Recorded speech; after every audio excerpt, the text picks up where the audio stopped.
Welcome, welcome, welcome to Your Gift Will Make Room for You with Cheryl T. Ricks. And today we have with us Miss Ava Ross. Hello, Miss Ava. Hello, hello. You know what? I've met a lot of people on this journey called Destiny and Purpose. And when I met you and I saw some of the things that you were doing in the community to make an impact for the good and letting God use you for his glory, it was just like, I have got to have this amazing lady on my podcast show. So, welcome, welcome, welcome.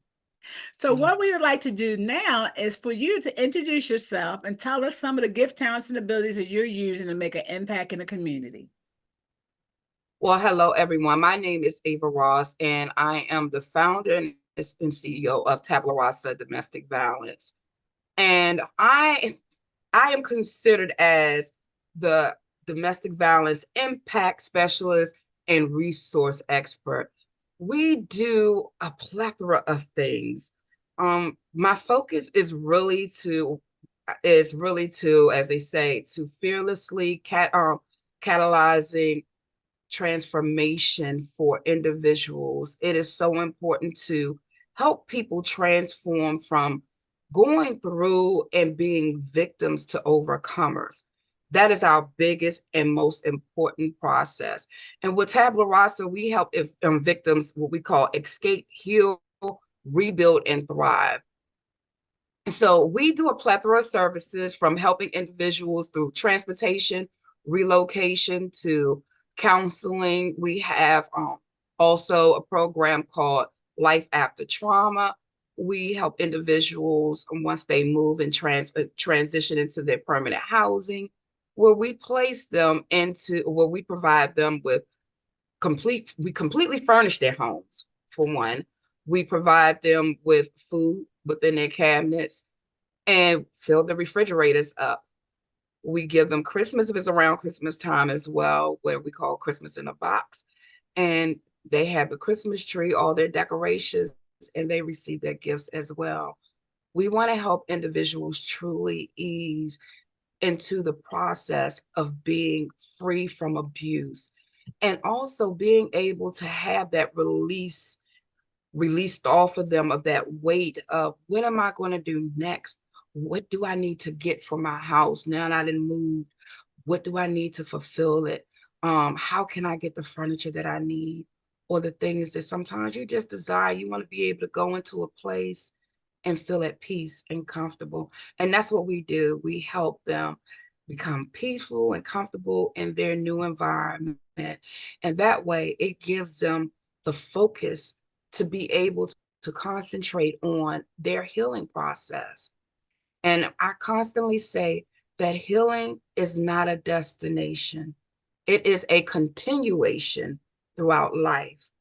We have to continue to heal, and every day in our lives, we're going to experience something new that we have to work on and continue to heal from. So that's part of what we do. That is so awesome. Thank And you. what you do touches me personally. I was once a victim of domestic violence. And when I walked away from that situation, there was an organization similar to yours back in all those years ago. It's 1980, 83. And of those ladies in that shelter that I went to, they helped me see things in myself that I couldn't see. Mm. They helped me to see my value and worth. They helped me to see that I was worthy of love, good love, not that love that people pawn off to you, but the kind of love that make you feel good about yourself, the kind of love that help build your self-esteem and your self-confidence.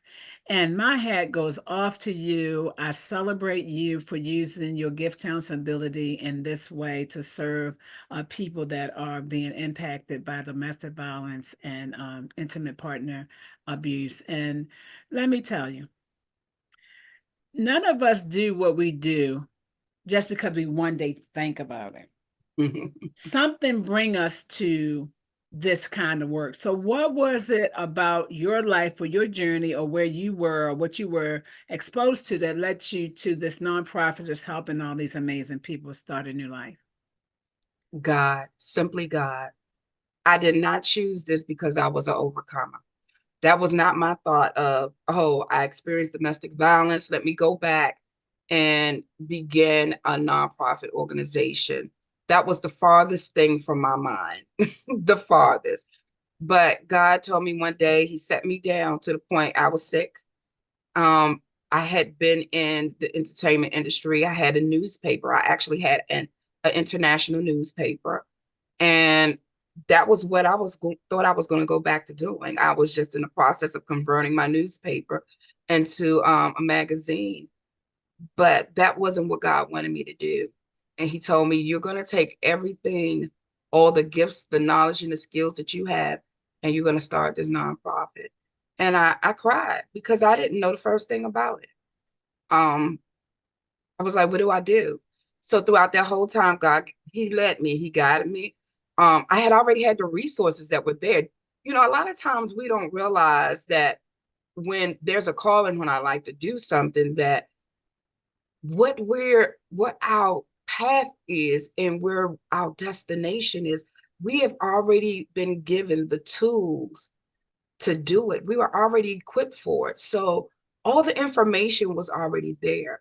I had connections because I had an international newspaper. So I had resources already, you know, nationally and internationally. And those resources were the base and the foundation of my business moving forward and being standing by itself without funding for over 7 years. Praise God. So yeah, so it was God. I did not wake up and say, "Hey, I'm going to go back," because I was an overcomer and start a nonprofit. But I did. Once I did, God told me to pour everything in it that I needed and that I knew other people needed. I saw the gap and the lack within the system, and I took that and I poured everything that God has given to me back into it. That is so amazing. Like you mentioned, those gift, talents, and abilities. What were some of those gift, talents, and abilities that you had, doing the paper and the other things you were doing, and how you transferred those same gift, talents, and abilities into what you're doing with your nonprofit? Tell us about those gifts. Well, I think the biggest gift for me with the paper, because first of all, I never went to school for journalism. Let me just let that be known. I did not go to school for journalism, but I researched, and I am a natural born researcher. I am a person who I will take something, if it's something that I want to learn, I will learn it. I am a self-taught individual. So for me, I had a background of accounting, HR. I have done I had an IT background.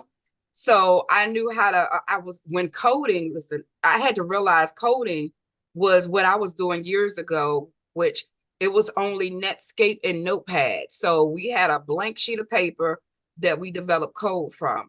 That was me with coding back in the day. So I'm kind of the dinosaur of coding back then. So from having those coding skills, knowing how to develop a website, understanding IT. I'm a person who I love to build my own system. So I never went to other people's systems. I created my own. So Okay. I will build my own systems and databases and things of that nature, my website. So I had that background. I had a payroll background. So I would do, payroll, implementation, HR, I already had billing, all of that. It was already there in me. I was a receptionist at one point in time. So organization was always important to me, medical billing. So understanding all of that and coming back, I poured that research piece in. Oh, and I also did contract specialist. So all of that just kind of tied into the building and the foundation of the organization within itself. So I wore many hats. Wow, that is amazing. And some of the people that's watching this podcast show, they have gift, talents, and abilities in which they use on their jobs, in their businesses, in their churches, in their community. They Mm. are just doing it. And they Yeah. don't recognize that those gift, talents, and abilities that they use in those areas are transferable to the thing that God has called us to do. And all of it is preparation. We think that we're learning it for our job. We think we're learning it because it's something we just wanted to know. But God is growing us, and He's preparing us, and He's allowing us to become what we need to become to do what He's called us to do.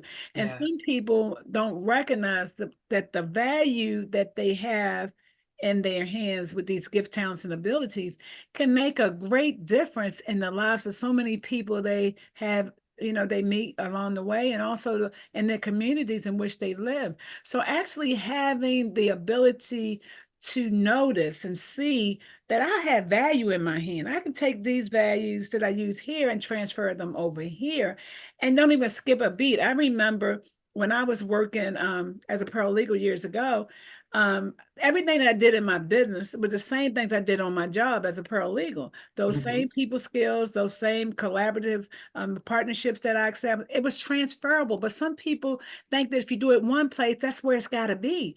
But we're not just working a job or earning a living. We're actually creating a life with the help of the Lord, of course. So Yeah. just being able to understand the value of what we have. And then in addition to your gift, talents, and abilities, what was it about this particular need that you saw in the community? I know you said there was gaps there, but what was it that God showed you that helped you to see that this was a gap that you could fill with His help? Right. Before I answer that question, can I digress for a moment Sure, and go sure. back to what you were saying about gifts and ability? The key thing is understanding the value. When you state that, a lot of times we don't understand the value of the wealth of the information that we have. A lot of times we undermine it. We think, oh, it's just a little bit. It is not much to be able to do the things that we have. But the reality of it is that God not only gave us a vision, but He gave us the provision, meaning He equipped us already with the things that we needed to be able to do the things which He called us to do. So understanding the value of who we are is so important before we can really move forward, because if we don't, we're going to devalue as well as take for granted and abuse and allow other people to abuse the value of who we are, so and what we have. So that's so important. That is wonderful. And when you say that, value, we as people, whatever people we are, whatever your community, whatever your race, whatever your culture, doesn't matter. As a person, we sometimes define ourselves based on what other people say we are. And when we become believers in Christ, God tells us who we are. We are to agree with what God says. If somebody's saying contrary to what God says about us, then we can't receive it, because the devil's always trying to get us to believe some lie some kind of way. And so when we actually understand who God says we are, and we start walking in who He is, that newness of life, and actually understand that He didn't make any junk, as they say. All of us have a one of a kind talent, gift, or contribution that only we can make. And it's important to make that contribution, because I know for myself, if you're not doing that thing that you've been created to do, your life is not fulfilled. You're not enjoying this journey called life, and you just feel like you're just taking up time and energy on the planet. So it's Right. important to actually know what it is that God has called us to do and the value of it. And I too understood that we have to get around people to help us to see the value when we can't see it ourselves. Absolutely. Absolutely. There's so many Being things around that the we can't right see. people. I was just listening to something the other day, and it was the sermon, and I had listened to it 1,000 times. But you can listen to something 1,000 times and get 1,000 different messages. But this particular morning, I heard when he said, we have to be careful of the people who we associate ourselves with, because those people they can actually interrupt our process to achieving and getting to where we need to be and where God wants us to be, because they hold us back. We can't we cannot attach ourselves with any and everybody. We have to be mindful, just as God said that we are peculiar, meaning that you're set apart, you're set aside. And we can't always be with everything or do everything that somebody else is doing, because people are watching us. I remember my mother used to always say, you have to be careful about who you are and what you do, because somebody is always watching you. So for me, I have always been who I have been. The only way I have changed has been for the better. I have Amen. released the bad things, but be grown more in a positively of self to be an addition not only to myself but to others as well. That is so amazing. And that journey that God take us on called journey of self-actualization. Uh, When we learn who we are at any given moment on the journey of life. And yeah, sometimes we can get so busy, doing all things for all people that we forget to connect with that woman in the mirror. Who is she? I know yes, the role she played, I know her responsibilities and obligations, but who is she today? And every now yes, and again, we got to come back to, introducing ourselves to who we are right now and not yes, just who we used to be or resting in our laurels or looking at the things we've done for the bad and not yes, looking at the blessings that we've become because we've grown and developed along the way. And I'm telling you, it is so amazing to see the heart of people that can reach out and feel for the life, for the help, to give help to people who are in a place of hopelessness and despair. So tell yes. us some of the things that you do in your organization to help people that are escaping domestic violence. Well, we definitely want the biggest thing is being able to let them know that they're not by themselves. We consider ourselves as a hand-in-hand organization, meaning that even though we may transfer those individuals out, that we try to stay in contact with those individuals to make sure that they are going through their process of escape, healing, rebuilding, and thriving. A lot of times people think that just because they have been removed physically from a domestic violence situation, that they are okay, that they're removed from it, but they haven't been because they're still spiritually, emotionally, and psychologically within that situation. And there, it takes a lot of healing throughout their process. So not only are we a crisis intervention and prevention program, domestic violence organization program, but we are also a provider. So we do provide counseling services as well. That is We also help individuals with being able to move from that situation. A lot of times people are stuck because they don't have the resources to get from point A to point B or to escape that abuser. So what do? A lot of times they have to stay in it. So we do provide the transportation, as we call it, the transportation relocation services. We provide community services for them as well, which is the SNAP outreach program too. So they don't have to go to DHS to be able to apply for SNAP benefits. We can do that directly there at the organization. We also assist individuals with, like I stated, with their housing, getting them either placed in housing or placing them in our transitional housing program that we have. And we also have a program, like I said, the furnish and design program, that once they've transitioned into their home, that we go in and we completely furnish and design their home. So they get everything, they get the wall hangings and the decor, they get the works. We give them TVs and things of that nature, beds, their living room furniture, dining room furniture, their utensils. We do the works for them.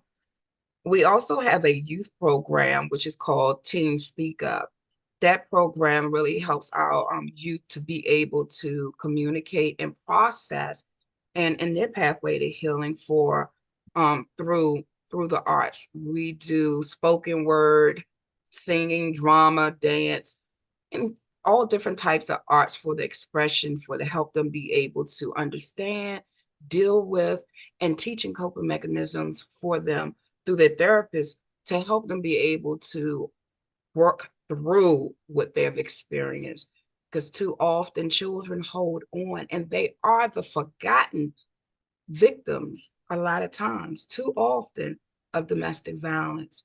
And there's not a lot of healing that goes into or focus that goes into the healing for our youth. We don't want that cycle of abuse to continue within the community. We want them to be whole and healed. And it takes a lot for that process to happen. And we also provide drop centers, and we have other locations to be able to provide the information and resources to individuals who might not be able to get to some of the main domestic violence centers. But we also use it as a awareness to be able to provide to that community about domestic violence, have conversations, open it up to the public so that we can talk about it. Domestic violence, intimate partner violence, teen dating violence, those are things a lot of times they don't have conversations within their homes. So we want to begin the conversations within our community and help extend it into the homes of the individuals within the community. But then we also do job placement. We have connections with companies that we can do direct job placements for them and job training to help them get to where they need to for their livelihood. They need to be able to support themselves. And so we do that as well. We have case management. We have other housing programs that's outside of the transitional housing program we have. Then we have our RISE program, and our RISE program is for our financial program.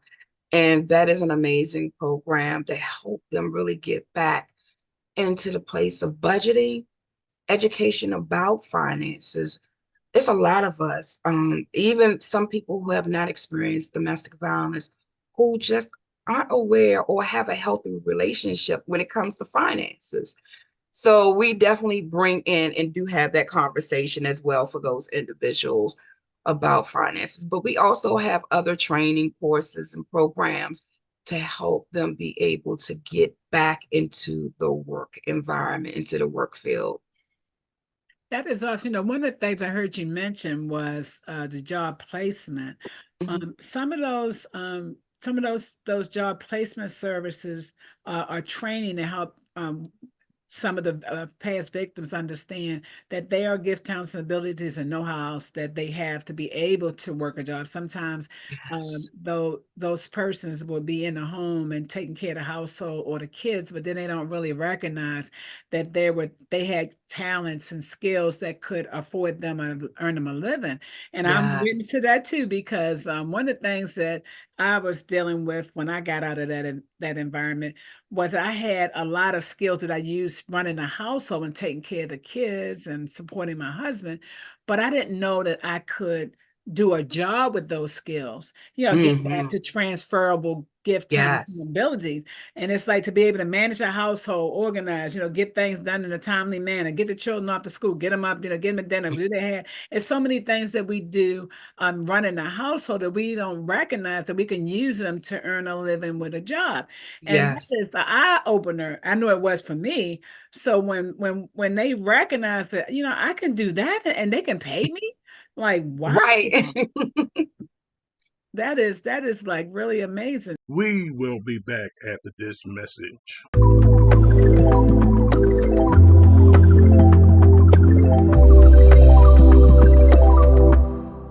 Cheryl T. Ricks is the author of the published book, Sister Circle: The Power of Sisterhood, a guide to becoming the woman God designed you to be. Cheryl is the president, founder, and CEO of the Women Empowerment Circle, LLC. Her book is changing lives. It is a book for women that describes how important unity among women is to every woman's wholeness. It shows that a sister circle will help women understand the womanhood process and how to avoid the pitfalls that women often experience. It teaches women how to value themselves and each other.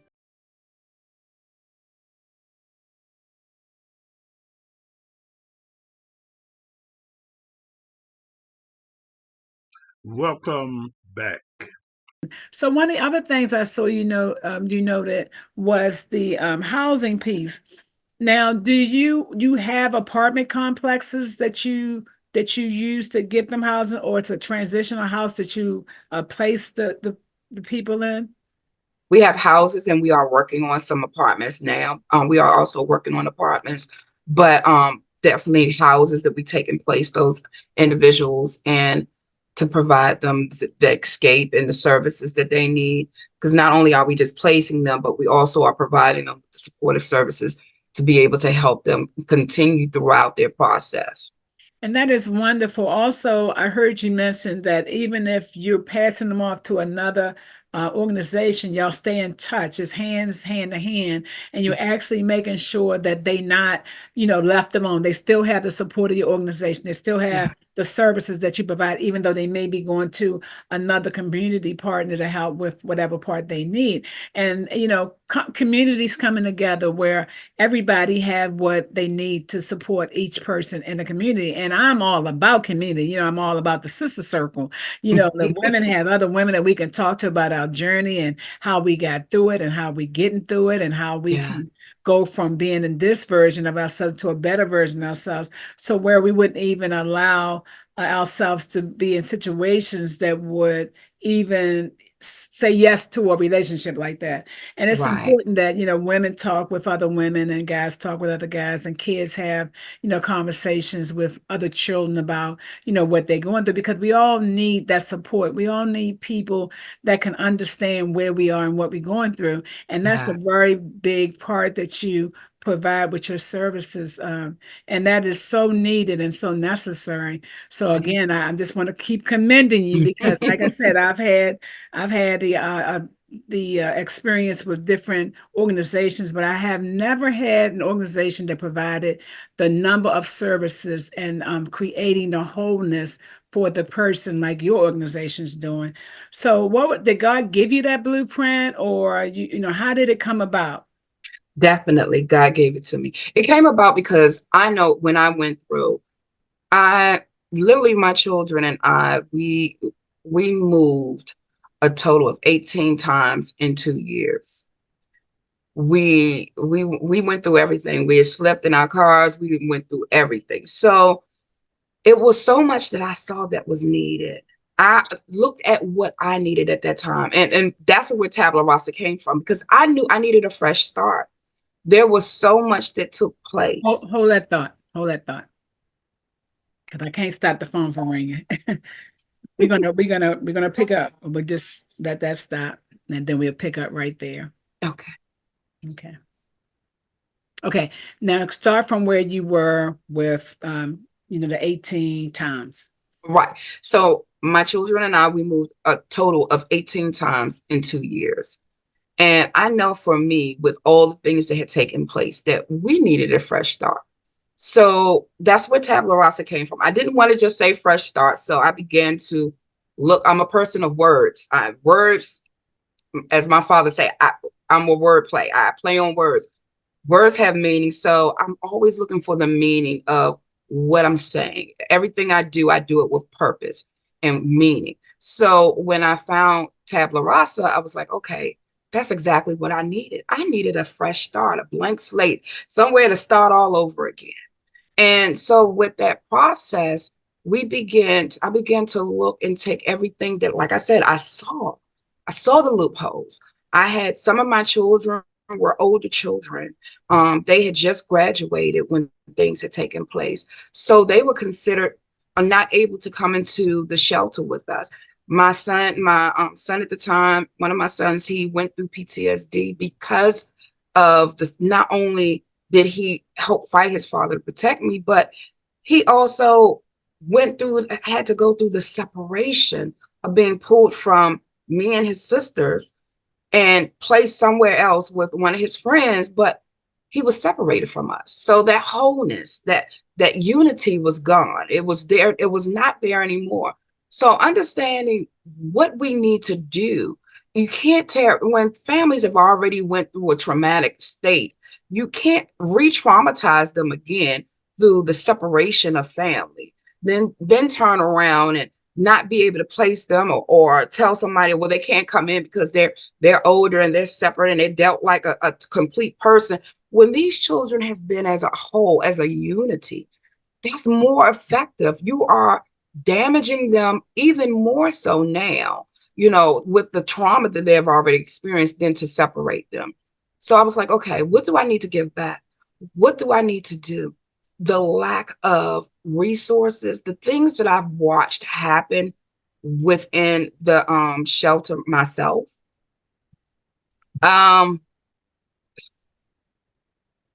Degrading. I'm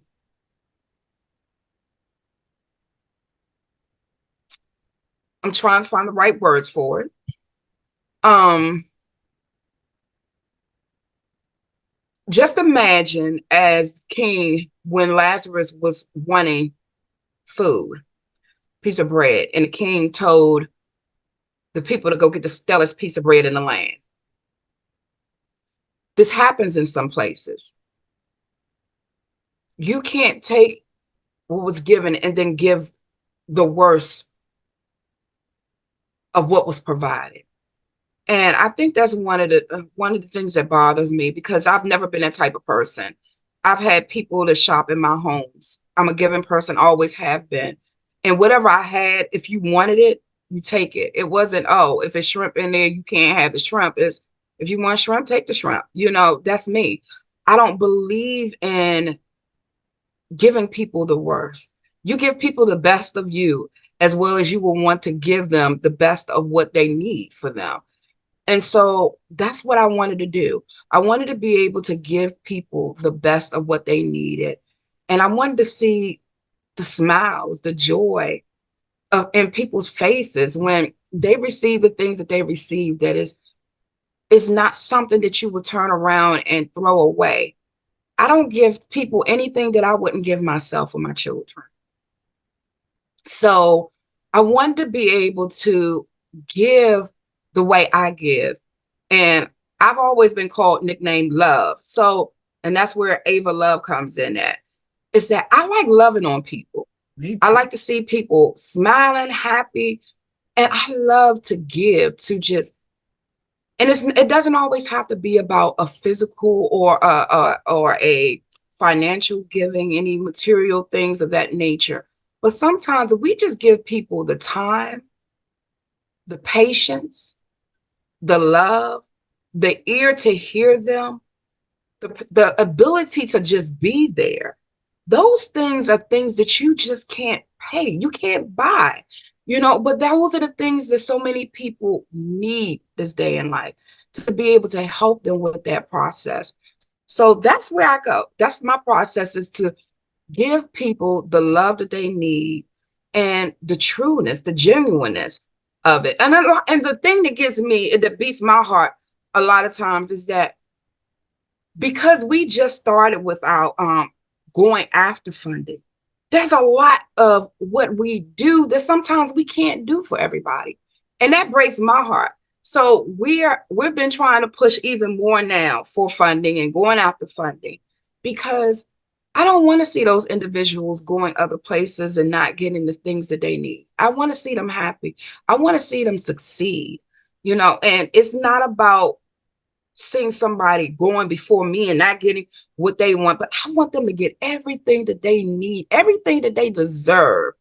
They need it. Well, that is, that's the heart of a servant. That's the heart of God. And, there's so many things that we can do to help people. But sometimes if your heart is in the wrong place and you really can't really get to a place with your helping, that you recognize that even though you're giving of yourself, you're not giving yourself away where there's not enough for you to do what you need to have for yourself. And that is so important. Now, let me ask you a question. Did your organization do volunteer work? Can people sign up to volunteer to serve in your nonprofit? Yes, they can. We have we have volunteers who are virtual volunteers and physical on-site volunteers all over. We have had volunteers over in Germany, Greece, New Zealand, Africa. We have volunteers all over for a plethora of things. So they can definitely go to the website and always come in and volunteer. There's many things to do there. You'll never be bored. You'll never be bored, but there's always something to do. We do events as well. So if individuals are interested in coming out to help with events, they can do that. Bagging things, printing, putting books and things together for our clients, even volunteering with our hotline, coming in. We do training for that as well. We have a resource coordinators for our volunteers as well. Oh my goodness, it's a plethora of things that are out there that they can volunteer for. Well, you know, personally speaking, I've been the benefactor of a lot of blessings just because I was a volunteer where I was.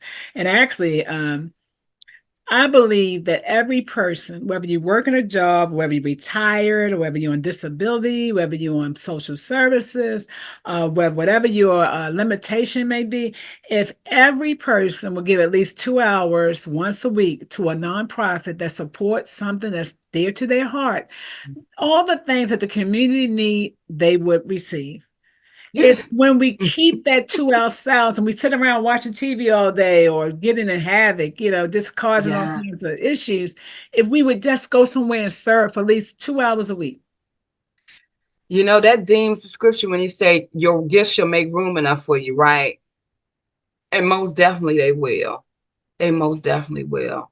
And people It's the heart. they don't understand that volunteering gives you so many ways to show your value, to show how you can make a difference, show how what you know, whatever it is, can make a difference in the lives of other people. And we think sometimes because my gift is not like somebody else's gift, or I don't have that talent that so and so has, that mine is not anything important. But we all have something to contribute, and we need to make that contribution. So I say, you know, if you're looking to volunteer for a place that's making a great impact in the community, make sure you reach out to my sister. That's for sure. But one of the things I also wanted to ask you about was, do your kids volunteer or participate in your nonprofit? Absolutely. Absolutely.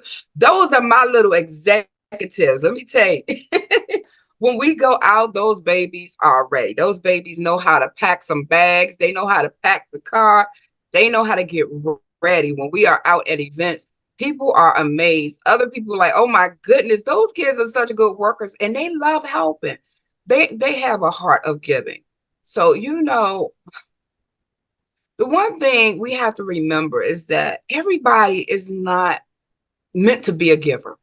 That's not everybody's calling. But you have those who have that heart, and those babies have that heart. They are always working, always. I think we just did an event last weekend. They didn't push the bags. I tell you, bags, we had socks and coats and everything else. They got all that stuff up there. They help clean up. They help put up. They volunteered with the other people. They were at the booths putting the wristbands on. They do it all. And they're only 10 and 12. Wow. Now, So yeah. now that you mentioned, you know, the enjoyment and the fulfillment that your kids are getting for volunteering and helping, how much better would our communities be if the young people were able to volunteer doing certain things and learning a skill and helping them understand that life is not all about them. It's not all about what you need, what you want, what's for you. It's about making a difference for other people, and it all comes back to you after you sow the seed. Right. So, how old do people need to be to volunteer at your nonprofit? Do you take young people? Definitely, we at least ask for them to at least be about 12, 10 or 12. 10 or 12. Once you get that age, that's that in between, right before they get in from last year elementary, getting into middle school, so that they can be able to understand a little bit better, communicate, know what to do. But if the parents are there and they bring their children in with them, bring your kids if they're old enough to pull, because my babies were pulling and moving when they were little. But I truly believe volunteering is taught. We have to teach our children to give back. And I've always taught all my children to give back. Even when I had the newspaper, they were sitting there, they were stamping stuff and putting out envelopes and everything else. It's always to put them to work. And I put them in a limelight, make them speak, get on stage, everything.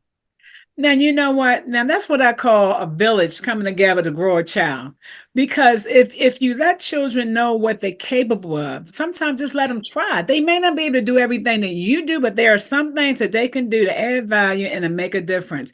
And because you've planted that seed in them, when they grow up, they'll be helping their kids volunteer. They be helping, in the community. They may not get a regular job. They may get a job in the nonprofit. They may create a nonprofit for you, that helps that spin off from what you're doing, to help another population in the community. But it's so important that people realize that they all need it and all necessary. And when we Yeah. understand the little that we have, we can share with someone else. It's just like that's the lady with the in the Bible who just had a widow had just enough to make one cake for her and her son, and then Mhm. they was going to die. That one little cake she shared with a prophet, and then her food never ran out again. So Mhm. just giving back and understand the importance of doing what you can. You don't have to do what somebody else do. Right. Do what you can do. I've even seen on Instagram and different places on the reels on social media where this little boy, he makes sandwiches and he feeds the homeless. He wears a Mhm. little cape. And he goes out and he give them all a sandwich and a bottle of water, and he give them all a hug. And that was something that he came up with himself. He was only probably Yeah. like 7 or 8. So we can make a difference. And when we let people, see that they can do something that makes life better for someone else, and in turn, God uses others to make life wonderful for ourselves. And it's Yes. just important to know that. So we're coming up towards the end of our interview, but what I'd like for you to share now is what support do your organization need and how can they reach out to you? Well, we definitely always need the support of people. Capacity is always important. That capacity. But the other piece is monetary. We can't do this. It's the reality. It takes a lot for us to invest and be there. And donating a dollar, whatever, it counts. It adds up. It helps. Helps us to be able to do the things we need to do. It adds to. It takes away. It takes away from the burden of us doing it alone. We need the village of the people to help the people, and that I can never. I can't be grateful enough. I am so grateful for whatever we get and when we get, and I use it directly for our clients. The clients are all beneficiaries to everything that we get to ensure that they have the supplies that they need. And it's a lot when you walk away from nothing and for you with nothing and you have nothing. So we have to help them to reestablish themselves.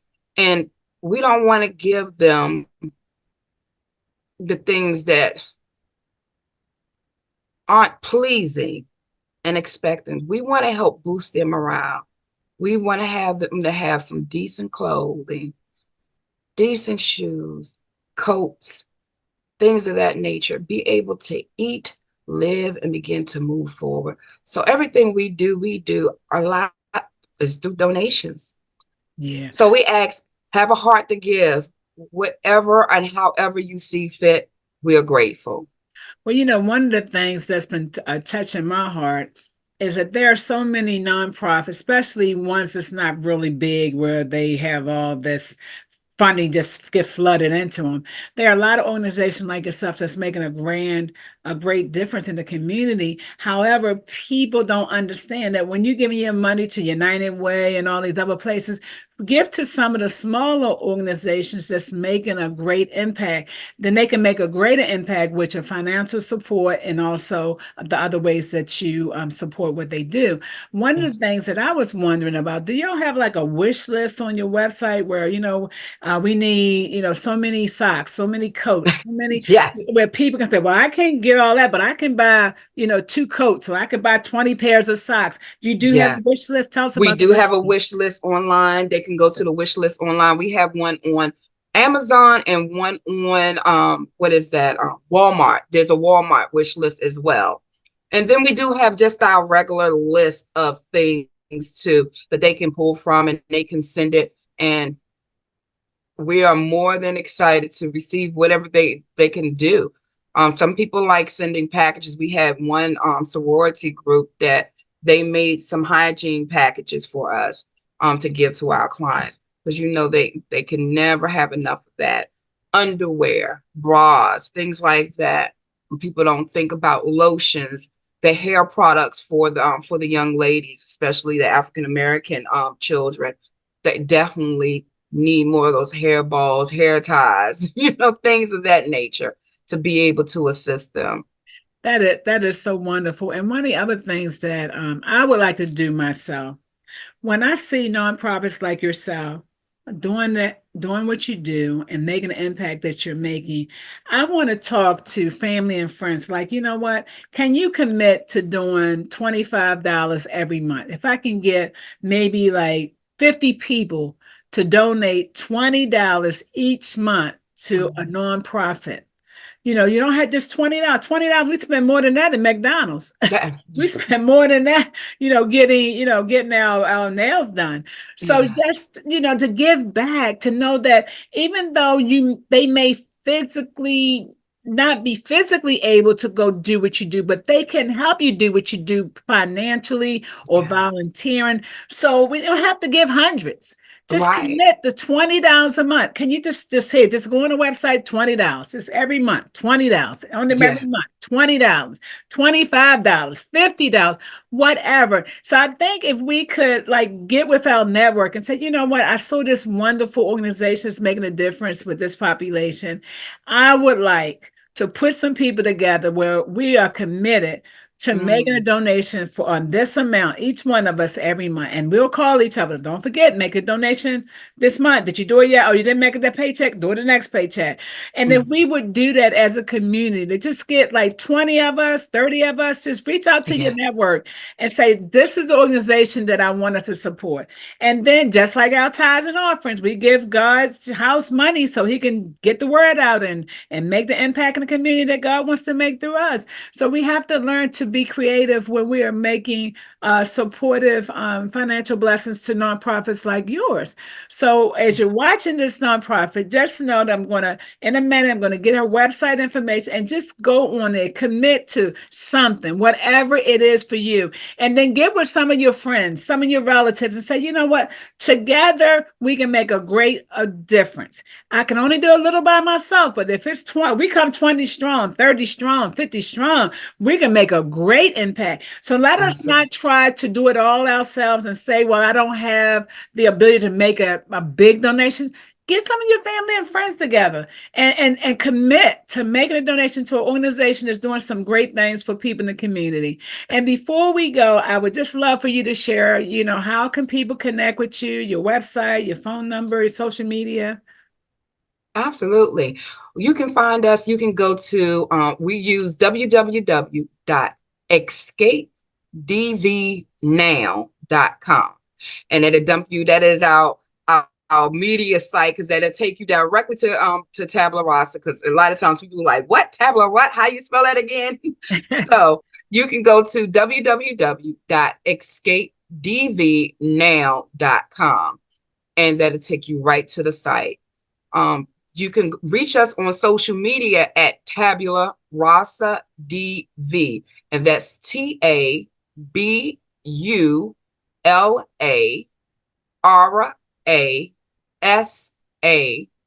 D as in David, V as in Victor.